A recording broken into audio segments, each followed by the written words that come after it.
YouTube. Yung sa unang video ko, yung sa outlet. Then napag-usapan, nasabi ko doon na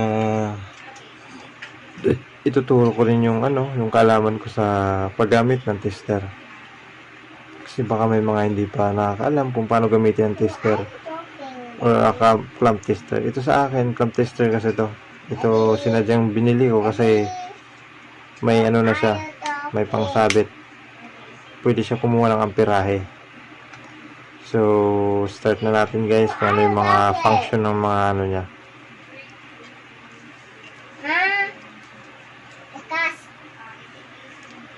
Tapos ito guys, ito yung test spread niya guys. Positive, negative. Yung pula, yun yung positive. Tanda lang po, yung pula positive. Then yung black is negative. Dito po yan nilalagay. Off muna natin. Dito yan nilalagay. Dito.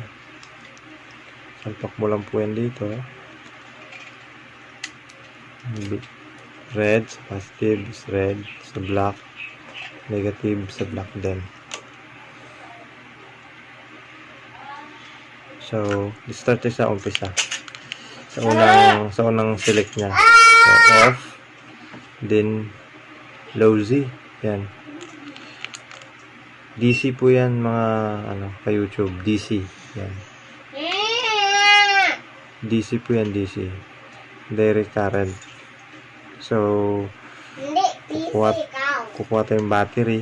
Testing natin. Tatry natin kung ilan yung niya. Yung reading niya. Wait lang, Mac. 2,000 years later.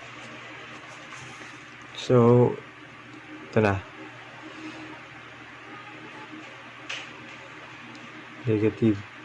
Tapos dito, positive yung sa kabila. Yan. Positive, tapos negative. Ito, negative, tapos positive. So, try natin siyang testeran.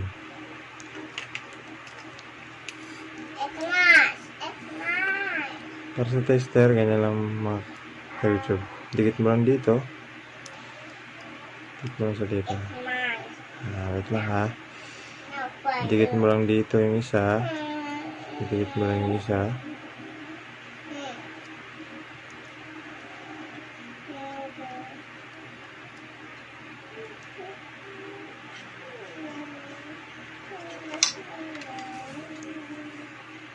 Yan yung reading niya. 1.4. So, i-hold natin. Yan. Yan yung reading.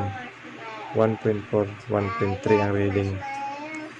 Yan yung reading ng battery. Tandaan lang po, mga YouTube, ito na to, itong kung saan natin sinelect, pang battery lang po yan. 24 volts or 12 volts. Pwede yan. Pero hindi yan pwede sa mga outlets na may power. Hindi yan pwede. Pang battery lang po yan kasi pag ito, once na nakaselect dyan nakaselect, dito nakaselect, tapos ito, dun mo tinis sa outlet mo siya tinis. So ngayon nakaganyan, kukuha ka sana ng voltahe. Pero dito nakalagay, sasabog po yung tester mo, puputok po yung fuse. May fuse po yung tester natin. Paliwanag din po natin kung ano yung fuse. Siya po yung magpoprotekta sa device na once na magkamali, kung may mga siya po yung ikakat po niya yung supply na papasok mismo sa device. So yun po yung work ng fuse. So proceed na po tayo sa pangalawa. Nilipat ko na po. Yung sign up po na yan. Yan po yung sign up po na yan. Sign na yan. Pang po yan? Voltahe. Tapos pag digital na po siya, depende po kung hanggang saan ang kaya. Meron po to sa nakalagay kung hanggang ilang volts ang kaya niya. Pero mostly ginagamit lang natin ito sa 220, 440. Kaya niya to 220, 440. Alam ko nasa 600 hanggang 600 volts to. So, hanggang 600 volts ang kaya niya na i-tester. So try natin na mag-test ng may power. So punta tayo dun sa may saksakan para makita natin kung paano siya gagana. Okay, wait naman kayo YouTube. A few moments later. Yan, ganyan po talaga yan. Lumagalaw yung numbers niya. Kasi ano siya, digital siya. So, normal lang yung ganyan. So, yung test spread niya, sasaksakan natin. Yan. Papasok lang natin. Ang ang tandaan mo kay YouTube, hindi pwede magdikit yan pag nakapasok. Dapat maayos, maghiwalay talaga sila. Kasi, makakurente ka, masasabog yung So, tingnan natin mga YouTube.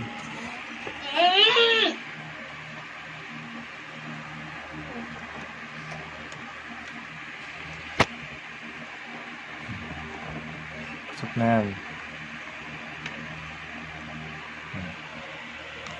Ito yung reading mga YouTube.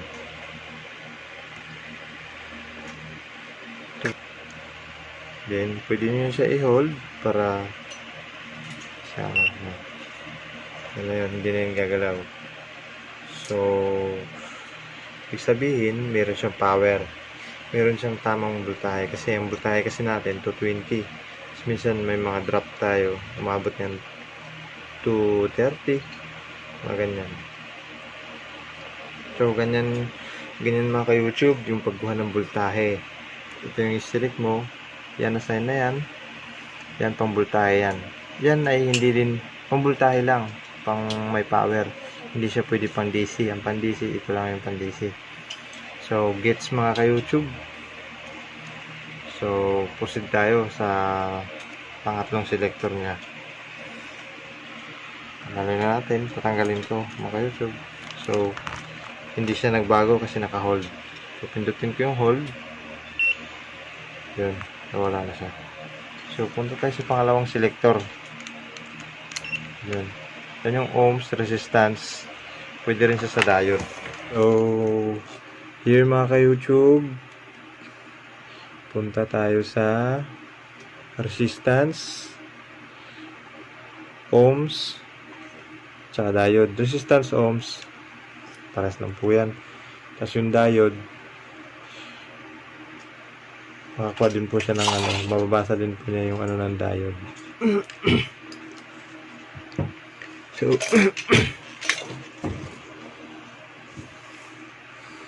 for example tayo mga YouTube, itong wire. Sulatan muna natin para natin.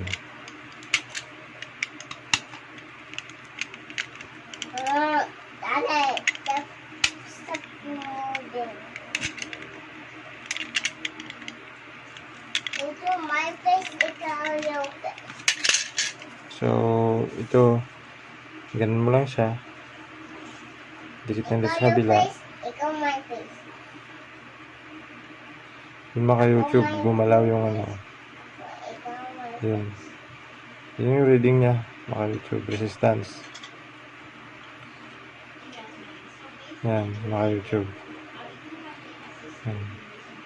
4.4 mga ka-YouTube. Gumagalaw siya. Yan.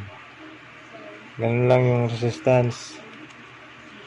Paano natin ipoprove na ito yung connected na sila sa isa't isa. So, yun mga ka-YouTube. Yan. Yan yung magpapatunay na connected na silang dalawa. Na hindi mo na sila kailangan jumperan. So, ito na mga ka-YouTube. Yan yung reading niya. Yan. So, na-prove na natin na connected siya sa kabila. So, di ba?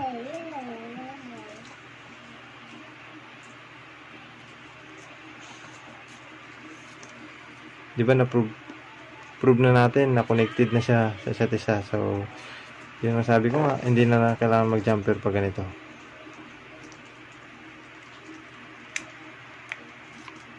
Ang importante reminders ko mga ka-YouTube, yun, kung dito nakaselect, hindi yan siya pwede gamitin dito sa voltahe.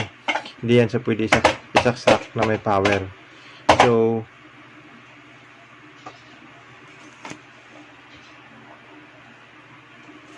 hindi yan siya pwede sa may power.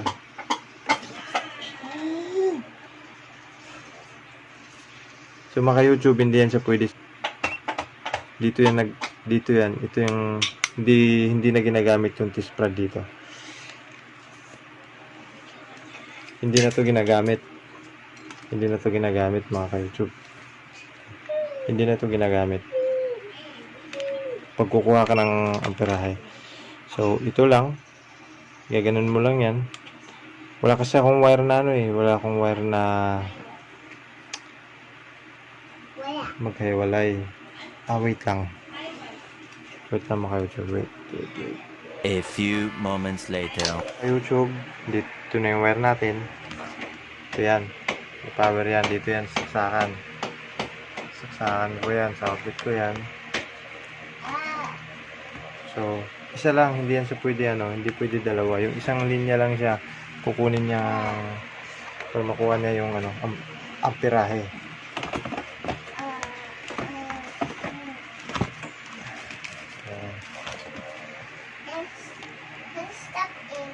Select na natin dito 6 to 60 ampere.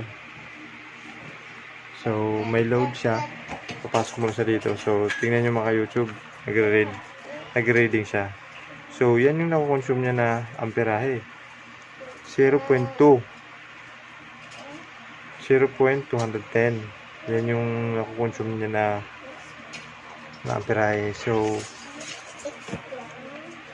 try natin mga YouTube na kasi naka number 1 lang siya kung magbabago yung read niya. 213, mga ganyan lang yung 212, 213, naglalaro siya dyan. So nakaselect sa number 1. So selection namin sa number 2 sa selector. Ayun, lumakas yung ikot ng electric fan. Then tingnan natin. So lumakas din yung reading ng niya amperahe. Umabot na ng 223. Kanina 212, 213. So lakasan pa natin number 3. So lalo lumakas yung reading niya mga ka-YouTube. Umabot ng 234. Kung gaanong lakas ng nagbabago yung reading niya. Kung hihina naman siya, magbabago din yung read ng amperahe niya. Unlike mo sa voltahe, kahit may nagamit yan, may nagamit saksakan, kung ano yung reading ng yun talaga yung reading niya. Kung 230 talaga yung reading niya. Like ang amperahe kasi mga ka-YouTube, yun yung parang output ng yung mga appliances, yung napoproduce niya na amperahe. Yun yung napoproduce na amperahe. Siyempre pag number 3 yung nakaselect sa number 3 yung electric fan, mas malakas yung ikot, mas malakas yung amperahe. So ibabalik natin sa number 1. Ayun, kita nyo naman na bumaba yung kanyang reading, bumalik sa 212. 0.212 bumalik doon. YouTube. So dalawa yan sila, yung isa sa 600 ampere sa mga pangmalakihan na yan. Ito mga YouTube, yan, non-contact voltage. So ano ba yung non-contact voltage? So isi-select natin sa dyan NCV, non-contact voltage. So select natin sa dyan. Paano siya na gana, paano siya na function. So non-contact voltage, so ibig sabihin non-contact, parang wala siyang contact. So dito lang yan mga YouTube. So non-contact siya, yun mga YouTube, tumutunog, umilaw-ilaw yan. it means na mga YouTube, meron siyang power, meron siyang voltahe, di ba? Yun yung ginamit natin. Yan. Pag hindi niya nakalapit dyan, hindi niya siya tutunog. Kahit hindi, kaya ito, hindi mo na siya gamit. Para malaman mo kung ano, kahit hindi mo na siya anuhin doon, kung may voltahe siya, pwede na lang ito. Ayan. Non-contact voltage mga ka-YouTube. Ganyan. Ganyan na high-tech na ngayon yung mga ano, marami pang mga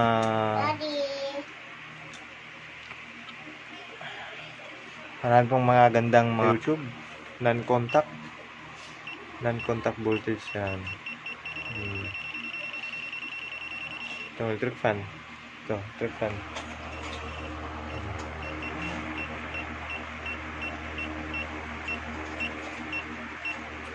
Di ba ka YouTube?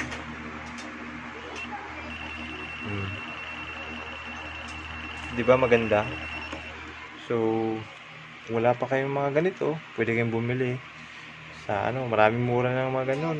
Sa Lazada, marami. Lazada lang yan sa akin. Mura lang yan. 1 plus lang. Napakaano ito, mga YouTube, gamit na gamit yan, tester na yan.